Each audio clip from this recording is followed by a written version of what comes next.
ఆచి chicken masala. Silver screen మీద commercial movies తో పాటు లేడీ ఓరియంటెడ్ మూవీస్ కి కూడా సెపరేట్ ఫ్యాన్ బేస్ ఉంటుంది. గతంలో బాక్స్ ఆఫీస్ ని షేక్ చేసిన లేడీ ఓరియంటెడ్ సినిమాలు కూడా చాలానే వచ్చాయి.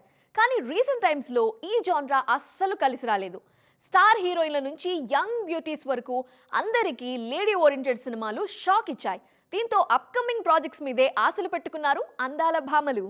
2025లో విమెన్ సెంట్రిక్ సినిమాలు చేసిన భామలు ఆశించిన స్థాయిలో సక్సెస్ సాధించలేకపోయారు.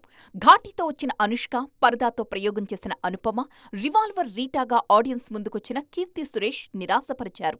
ది గర్ల్ ఫ్రెండ్ సినిమాతో రష్మిక హిట్ టాక్ తెచ్చుకున్న ఆ సక్సెస్ ఆమె కెరియర్ కి పెద్దగా హెల్ప్ అవ్వలేదు. దీంతో అప్కమింగ్ లిస్ట్ లో ఉన్న లేడీ ఓరియంటెడ్ ప్రాజెక్టుల మీద ఆడియన్స్ దృష్టి పెట్టారు. గర్ల్ ఫ్రెండ్ మూవీతో లేడీ ఓరియంటెడ్ జానర్ లోకి అడుగుపెట్టిన రష్మిక తరువాత థామాలో యాక్షన్ సీన్స్ లో ఆకట్టుకున్నారు.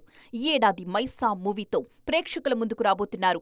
ఇప్పటి వరకు ఎక్కువగా girl next door kind roles లో కనిపించిన రష్మిక రా అండ్ రస్టిక్ లుక్ లో కనిపించబోతున్నారు. వరుసగా విమెన్ సెంట్రిక్ సినిమాలు చేస్తున్న కీర్తి సురేష్ రీసెంట్ గా రివాల్వర్ రీటా సినిమాతో ఆడియన్స్ ముందుకొచ్చారు. ఈ సినిమా పాజిటివ్ టాక్ సాధించలేకపోయింది. త్వరలో కన్నివేడి, తోట్టం సినిమాలతో మరోసారి లేడీ ఓరియంటెడ్ జానర్లో ప్రూవ్ చేసుకోవడానికి కష్టపడుతున్నారు. లేడీ సూపర్ స్టార్ నయన్ కూడా ఈ ఏడాది రాక్కాయి మూవీతో లేడీ ఓరియంటెడ్ జానర్లో హిట్ కొట్టాలని ప్రయత్నిస్తున్నారు. ఆచి చికెన్ మసాలా.